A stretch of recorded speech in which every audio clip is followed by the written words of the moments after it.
Ahmedabad, Pat Cummins, Travis head, Omar Joy இதெல்லாமே மறக்க முடியாத ஒரு அற்புத ஞாபகங்கள். இதில் பேட் கமின்ஸ் சைலன்ஸ் ஆக்கும்னு சொன்னார். ஆஸ்திரேலியோட கேப்டனாக கப் அடித்தார் அகமதாபாத் ஃபைனலில்.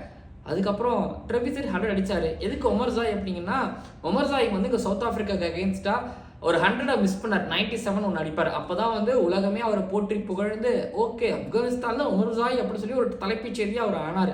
அதனால் எனக்கு அகமதாபாத்னால் ஒமர் ஜாயும் ஞாபகத்துக்கு வருவார். ஓகே, இப்போது ஐபிஎல்லுக்கு வருவோம். அது ஒரு மாதிரி ரியல் கிரிக்கெட். இது பார்த்தீங்கன்னா கொஞ்சம் ட்ராமா கிரிக்கெட். ஸோ இப்போ இந்த ஐபிஎல்லில் இப்போ எல்லாரும் ஒரு டீமுக்கு போயிருக்கிறாங்க. என்ன பண்ண போகிறாங்க, அதாவது இவங்களை தவிர்த்துட்டு மற்றவங்களும் என்ன பண்ண போகிறாங்க. இப்போ எஸ்ஆர்ஹெச் பார்த்தீங்க அப்படின்னா ஒரு மாதிரி பயமுறுத்துறாங்க. ஒரு 277 அடிச்சுட்டு இப்போ அகமதாபாத்துக்கு ஆல்ரெடி அவங்க ஒரு 200 அங்கே கல்கட்டாவில் அடிச்சுட்டு திரும்ப 277 இப்போ இவங்க வராங்க.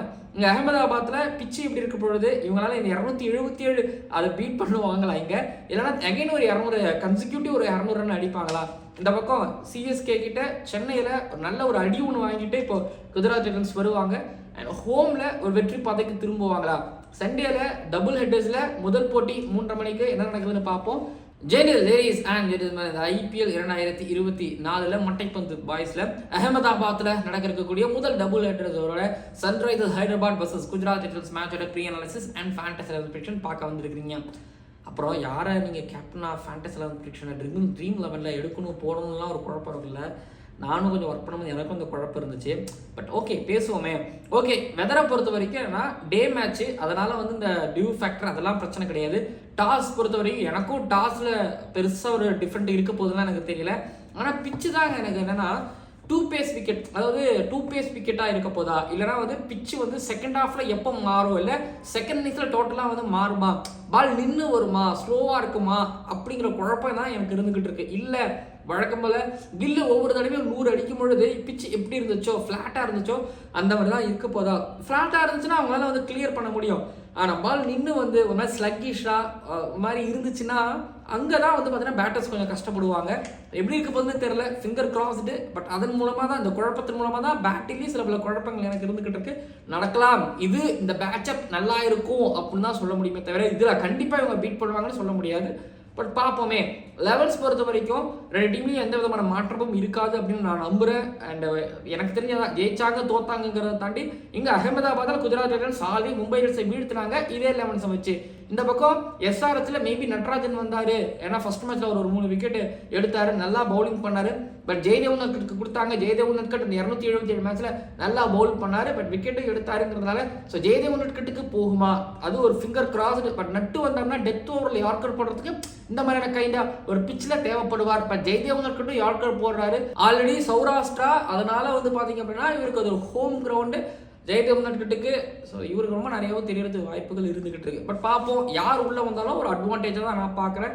எல்லாரும் ஜெயதேவ் உன்னட்கட்டை எலி நகையாடுவீங்க, பட் லாஸ்ட் மேட்ச் ஜெயிக்கிறதுக்கு ஒரு காரணமாக அவர் இருந்தார். 2 டீமோட லெவல்ஸ் இதுதான், பிளேயிங் 11 இதுதான், உள்ளே வெளியே இதுதான். அடுத்து பேட்டிங் எடுத்துக்கிட்டீங்க அப்படின்னா உங்களுக்கு கிளியராக தெரியும், ரஷித் கான் வர்சஸ் கிளாசின் அந்த டைட்டிலாகவே வச்சு இருக்குன்னு நான் நினைக்கிறேன். ஏன்னா போன தடவை கிளாசின் வர்சஸ் பும்ரான்னு வச்ச மாதிரி இந்த தடவை கிளாசின் வர்சஸ் ரஷித் கான் வச்சாதான் கரெக்டாகவே இருக்கும். டைட்டிலே அதே தான், மேலே பெருசாக தான் வைக்கவும் போகிறோம். ஏன்னா அந்த அளவுக்கு இதுதான் எகிருது. ஏன்னா இங்கே சவுத் ஆஃப்ரிக்கா வர்சஸ் ஆப்கானிஸ்தான் இங்கே வேர்ல்டு கப் மேட்ச் நடக்கும் பொழுது ராஷித் கான் 2 பேரோட விக்கெட் எடுத்தார். ஒன்று எய்டன் மார்க்ரம், அதுக்கப்புறம் கிளாசிக். 2 பேருமே இப்போ ஆப்போசிட்டில் எஸ்ஆர்ஹெச்சுக்கு ஆட போகிறாங்க. மற்றபடி பார்த்தீங்க அப்படின்னா 2 டீமோட ஃபாஸ்ட் பவுலிங் அப்படிங்கிறது கொஞ்சம் வீக்கராக தான் என் கண்ணுக்கு தெரியுது. ஆனால் இந்த கண்டிஷன்ஸுக்கு மோஹித் சர்மாவோட பவுலிங்கை எப்படி ஆட போகிறாங்க. இப்போது ஜிடியோட பவுலிங் நம்ம அனாலிசிஸ் பண்ணுறோம் அப்படின்னா உமேஷ் யாதவ் வருவார், ஸ்பென்சர் ஜான்சன் வருவார். அதுக்கப்புறம் இவங்க 2 பேரோட அந்த 4 ஓவர் முடிஞ்சது 2 ஓவர் முடிஞ்சதுக்கப்புறம் தான் ரஷித் கான் இன்ட்ரடியூஸ் பண்ணுவார் 6வது ஓவர். அதுக்கப்புறம் சாய் கிஷோர் வருவார்.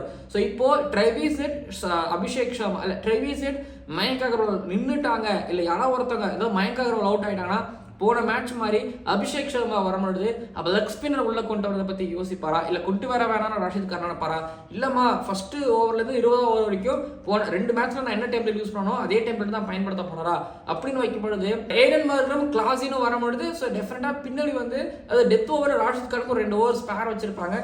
இது ஓவர் பார்த்தீங்க அப்படின்னா உமேஷ் யாதவ் 1 ஓவர் பவுல் பண்ணுவார், மோஹித் சர்மா 1 ஓவர் பவுல் பண்ணுவார், ஸ்பென்சர் ஜான்சன் 1 ஓவர் பவுல் பண்ணுவார் நினைக்கிறேன். ராஷித் கான் 2 ஓவர் பவுல் பண்ணிட்டாருன்னா இங்கே யாருக்காவது 1 ஓவர் கட் ஆகும். ஸோ அப்போது கிளாஸின் மோஹித் சர்மா போடக்கூடிய அந்த ஸ்லோவஸ்ட் ஒன், அதுக்கப்புறம் வந்து ஸ்பென்சர் ஜான்சன் போடக்கூடிய அந்த பேஸ், உமேஷ் யாதவ் போடக்கூடிய அந்த பேஸ், இதெல்லாம் எப்படி ஆட போறாரு? ரஷித் கான் ஒரு ஓவரை திலங்குவாம மாதிரி நின்றுட்டு மீதி இருக்கக்கூடிய ஓவர்கள் அடிக்க போறாரா அப்படிங்கிறது ஒரு கேள்வி. கிளாஸின், ஏடன் மார்க்ரம் 2 பேரும் சேர்ந்து ஒரு ரஷித் கானை பீட் பண்ணிட்டாங்க அப்படின்னா ஆட்டோமேட்டிக்காக பின்னாடி இருக்கவங்களுக்கு ஒரு பயம் வரும். அண்ட் மிடில் ஒரு சாய் கிஷோர் வருவார். சாய் கிஷோரோட ஸ்ட்ரைட் அண்ட் பால்ஸ், அது ஆம் பால்ஸ், ஒரு அபிஷேக் சர்மா எப்படி ஆட போறாரு அப்படிங்கிற ஒரு கேள்வியாக இருக்கு. ஸோ கில்லை பொறுத்த வரைக்கும் ஒரு டெம்ப்ளேட்ல தான் போறாரு. பட் இவங்களும் ஒரு டெம்ப்ளேட்ல தான் இருக்கிறாங்க, அடிக்கணுங்கிற ஒரு டெம்ப்ளேட்ல தான் இருந்துகிட்டு இருக்காங்க. பட் அபிஷேக் சர்மா இங்க இருக்கக்கூடிய இந்த ஸ்கொயர் பவுண்டரி எந்த அளவுக்கு கிளியர் பண்ண போகிறார் அப்படிங்கிறது ஒரு கேள்வி. ஏன்னா ஸ்லோவர் பால் ஒரு மோஹித் சர்மா போடுவார், ஒரு பக்கம் வந்து பாத்தீங்க அப்படின்னா ஸ்பென்சர் ஜான்சன் சில டைம் ஸ்லோவர் ஒன்று போடாதுங்கிறது. ஸோ இப்பவும் பாத்தீங்கன்னா நல்லா இவங்க கண்டிப்பா அடிச்சிருவாங்க, இவங்களால நல்லா பவுலிங் பண்ண முடியும். பட் ஆனா ஒரு விஷயம், ஜிடியோட பவுலிங் அகமதாபாத்துக்கு ஏற்ற ஒரு பவுலிங் லைனப்பா இருக்குது, சாரி பவுலிங் அட்டாக்கா இருக்குதுங்கிறதுனால டெஃபினட்டாக எஸ்ஆர்ஹெச் அவங்களால டிஃபெண்ட் பண்ண முடியும். பட் எஸ்ஆர்ஹெச்ல எனக்கு கிளாஸின், மார்க்ரம் அவங்களுக்கு ஸ்லோவோ ஃபாஸ்டோ பிச் பிரச்சனை கிடையாது. ஆனால் ஒரு பிரச்சனை இருக்குது. என்ன பிரச்சனை எஸ்ஆர்ஹெச்சுக்கு அப்படின்னா சேசிங் தான் பெரிய பிரச்சனையே. இப்போ எஸ்ஆர்ஹெச் ஃபர்ஸ்ட் பேட்டிங் பண்ணுறாங்கன்னா கண்ணை முன்னாடி சொல்லுவேன் இவங்களால ஒரு 2 ஸ்கோர் அடிக்க முடியும். ஆனால் சேசிங்க்கு வரும்பொழுது தான் பிரச்சனை. இது சவுத் ஆஃப்ரிக்காவுக்கு இருக்கக்கூடிய ஒரு பிரச்சனை. டீமில் நிறைய சவுத் ஆஃப்ரிக்கன்ஸ் இருக்கிறாங்க ஒரு பக்கம்னா, இந்த பக்கம் எஸ்ஆர்ஹெச்சோட பவுலிங், இந்த பக்கம் ஜிடியோட பேட்டிங் எடுத்துக்கிட்டீங்கன்னா பிச்சு ஃப்ளாட்டாக இருந்துச்சுன்னா புவனேஸ்வர் குமார்லாம் புதுசாக வந்த பவுலர் மாதிரி கில்லாலாம் அடிக்கவும் முடியும். சஹாவோட 20-30 ரன்னு அது கண்டிப்பாக எஸ்ஆர்ஹெச்க்கு ஒரு பெரிய ஒரு ப்ளோவாகவும் அமையும். அண்ட் அவர் எந்த அளவுக்கு எடுக்க போகிறாங்க அப்படிங்கிறது. உம்ரான் மாலிக்கு கண்டிப்பாக சப்பாக வைப்பாங்க. இந்த ஸ்கொயர் கண்டிஷனில் அவர் கரெக்டாக, அதாவது ஸ்கொயர் ரொம்ப பெருசு, இந்த மாதிரி கண்டிஷனை அடிச்சு ஏற்றுறதுக்கு ஒரு பவுலர் தேவை. இன்சைட் ஏஜ் ஆனாலும் தேர்ட் மேல ஒரு ஃபீல்டர் நிப்பாட்டி வச்சா, ஃபைன் லெக்ல ஒரு ஃபீல்டர் நிப்பாட்டி வச்சா ஸோ கேட்ச் ஆகுங்கிறதுனால எப்படியோ கிளியர் பண்ணுறது கொஞ்சம் யோசிப்பாங்கிறதுனால உம்ரான் மாலிக்கு நீங்கள் ட்ரீம் லெவலில் எக்ஸ்ட்ராவாக ஒரு என்ன சொல்ற எக்ஸ்ட்ரா ஒரு 2 ஓவர் போடக்கூடிய நீங்கள் உம்ரான் மாலிக்கு பிக் பண்ணிக்கலாம் அப்படிங்கிற மாதிரி நான் சொல்லுவேன். ப்ளஸ் ஷார்ட் பாலுக்கு இங்கே யாராவது பிரச்சனை அப்படின்னா சாய்க்கு சுதர்ஷனுக்கு ஷார்ட் பால் பிரச்சனை. விஜய் சங்கர் ஆடிடுவார், பட் கொஞ்சம் இருக்குது. மில்லர் ஆஃப் சைடில் கிளியர் பண்ணுவாரா, லெக் சைடில் கிளியர் பண்ணுவாராங்கிறது ஒரு கேள்வியாக இருந்துகிட்டு இருக்கு. அண்ட் ஒமர் ஜாயோட நியூ பாலை பற்றி நாங்கள் பேசாமல் விட்டோம். ஒமர் ஜாயோட நியூ பாலுக்கு ஒருவேளை ஒரு ட்ரெவிஸ் ஹெட், ஏன்னா லெஃப்ட் ஹேண்டருக்கு ஒமர் ஜாய் ஒரு மாதிரி உள்ளே ஏற்றுவார். வார்னருக்கு முன்ன மும்பையில் வேங்கடலில் போட்டதை நான் பார்க்கவும் முடியுது. அதே மாதிரி ஒமர் ஜாய் ஒரு ஆல்ரவுண்டிங் பர்ஃபார்மன்ஸ் இங்கே வந்துச்சுன்னா ஓகே, நம்மளுக்கு ட்ரீம் லெவலில் பாயிண்ட்ஸ் எடுத்து கொடுப்பாரு. அண்ட் டீமுக்கு ஒரு என்ன சொல்கிறதுனா டீமுக்கான ஒரு பாயிண்ட்ஸும் அவர் எடுத்து கொடுப்பாரு. நம்மளுக்கு இல்லை, டீமுக்கு நான் எதிர்பார்க்குறேன். அண்ட் பேட்டிங் கொஞ்சம் ஒரு மாதிரி அன்ப்ராமிசிங்காக தான் இருக்குது. ஐ திங்க் ஜிடி ஒரு ஹர்திக் பாண்டியோட எக்ஸ்பீரியன்ஸை மிஸ் பண்ணுவாங்க.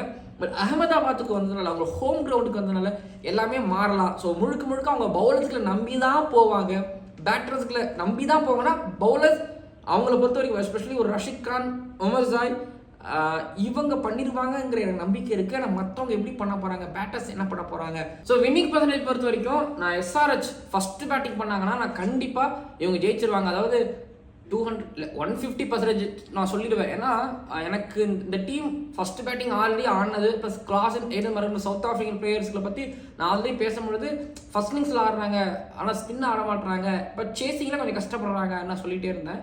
சவுத் ஆஃப்ரிக்காவுக்கு நீங்கள் வேர்ல்டு கப்லேயும் நீங்கள் பார்த்துருந்துருப்பீங்க. இப்போது நான் 55 கூட கொடுப்பேன். ஆனால் ஜிடி ஆடுறது அகமதாபாத்தில் அவங்க ஹோமில், அவங்ககிட்ட அதுக்கேற்ற மாதிரி பேட்டிங் லைன் பவுலிங் லைன் பிறகு ஒரு மிராக்கிள், ஒரு கம்பேக், மொரட்டு கம்பேக் அவங்க எப்பவுமே கொடுப்பாங்க. அது எந்த ஒரு சந்தேகமும் கிடையாது. பட் என்ன பொறுத்த வரைக்கும் 52% எஸ்ஆர்ஹெச் ஜெயிக்கிறதான சான்சஸ் இருக்குது, 48% குஜராத் டைட்டன்ஸ் ஜெயிக்கிறதான சான்சஸ் இருக்குது. நான் அந்த வார்த்தை திரும்ப பயன்படுத்துகிறேன். மாதிரி செம்மையான ஒரு மொரட்டு கம்பேக் எப்போவுமே ஜிடி ஒரு மேட்ச்லேயோ இல்லைனா வந்து பார்த்தீங்கன்னா ஒரு அந்த சீரீஸ்லேயோ கொடுப்பாங்க. பட் அகைன் கொடுப்பாங்கன்னு நான் நினைக்கிறேன். அவங்களோட ஹோம் கிரவுண்ட் வேறு பார்ப்போம். இந்த ஹோம் கிரவுண்டில் ஜெயிக்கிற ஸ்கிரிப்ட் முடிஞ்சு அவே டீம் ஜெயிக்கிற ஸ்கிரிப்ட் உருவாகுதான்னு சொல்லிட்டு. அண்ட் அடுத்ததாக ஃபேண்டசி 11th பொசிஷன் பொறுத்த வரைக்குமே இந்த இம்பேக்ட் பிளேயர் ரூல் உள்ளே வந்ததுக்கப்புறம் எனக்கு இந்த ட்ரீம் லெவல்லே ஒரு மாதிரி பிடிக்காத ஒரு விஷயமா ஆயிடுச்சு. ஏன்னா நம்ம வந்து சப் பிளேயர்ஸ் கூட இடையில பிக் பண்ண முடியாதுங்கிற ஒரு பிரச்சனைனால நம்ம ஆல்ரெடி பிக் பண்ணிடணுங்கிறதுனால ஸோ ஒரு மாதிரி பின்ன 22 பிளேயரில் பிக் பண்ணணுங்கிற மாதிரி இப்போ தான் 24 பிளேயரில் அது தெரில 2 பேர் எக்ஸ்ட்ரா ஆனதுனாலையும் ஆல்ரவுண்டர்ஸில் நம்ம கேப்டனாக வைஸ் கேப்டனாக போடுவோம். ஆனால் இப்போ அந்த மாதிரி போட முடியல. அந்த ட்ரீம் லெவலில் இருக்கக்கூடிய பெரிய பிரச்சனையே இப்போ என்ன ஆயிடுச்சுன்னா அந்த இம்பாக்ட் பிளேயர் மூலமாக அது ஒரு மாதிரி குழப்பாயிடுச்சு. பாயிண்ட் பிரியுது, ஆல்ரவுண்டருக்கு நிறைய ஓவர்ஸ் கிடைக்க மாட்டேது, பேட்டிங் சரியாக வரவும் மாட்டுறாங்க. ஓகே, இது எனக்கு நம்மளுக்கு இருக்கக்கூடிய பிரச்சனை, பிளேயர்ஸில் இருக்கக்கூடிய பிரச்சனை. இப்போது நான் பவுலிங்கில் ரஷித் கான், பேட் கமின்ஸ், சாய் கிஷோர் 3 பேரை பிக் பண்ணியிருக்கிறேன். சாய் கிஷோர் நிறைய பேர் பிக் பண்ண மாட்டாங்க, நீங்கள் பிக் பண்ணி வச்சுக்கோங்க. ஒரு 2 விக்கெட் சர்ப்ரைஸாக எடுத்துட்டா நம்மளுக்கு அட்வான்டேஜ் தானே. அடுத்து ஆல்ரவுண்டில் ஏடன் மார்க்ரம், ஒமர் ஜாயை பிக் பண்ணியிருக்கிறேன். பேட்டிங்கில் Shubman Gill, Miller, Sai Sudharsan, Travis Head, Abhishek Sharma pick பண்ணியிருக்கேன். விக்கெட் கீப்பராக கிளாசன் பிக் பண்ணியிருக்கேன்.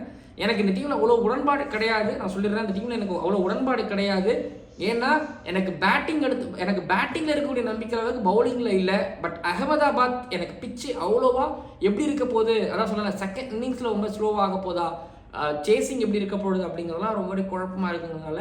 ஆனாலும் ஓரளவு ஒரு அகமதாபாத்னா ஃப்ளாட்டாக இல்லைனா வந்து ஒரு மாதிரி ஸ்கொயர் ரொம்ப பெருசாக இருக்கும் பட்சத்தில் ஸ்பின்னர்ஸுங்களுக்கு கொஞ்சம் ஸ்லோவஸ்ட் பால் போடுறவங்களே விக்கெட் விழுங்கிறதுனால ரஷித் கான் எடுத்துக்கோங்க, கேப்டனாக பிக் பண்ணிக்கலாம். நீங்கள் வைஸ் கேப்டனாக பிக் பண்ணலாம். கிளாஸின் ஸ்பின்னர் நல்லா ஆடக்கூடியவர். அண்ட் உமர் ஜாய் ஒரு நியூ பாலில் போடுவார், ப்ளஸ் ஒரு நம்பர் 4ல் வராருங்கிறதுனால நீங்கள் அவர் பிக் பண்ணிக்கலாம். ஸோ கேப்டன் வைஸ் கேப்டனை பொறுத்த வரைக்கும் கிளாஸின், உமர் ஜாய், ரஷித் கானை பிக் பண்ணிக்கலாம். மர்கரை பிக் பண்ணிக்கிறது அவங்களை தனிப்பட்ட ஒரு விருப்பம். அவர் கையில் பால் போமான்னு எனக்கு தெரியல. But Klaasen, Omarzai, Rashid Khan இந்த 3 பேர்த்துல நீங்கள் 2 பேரை கேப்டன் வைஸ் கேப்டனாக பிக் பண்ணிக்கலாம்.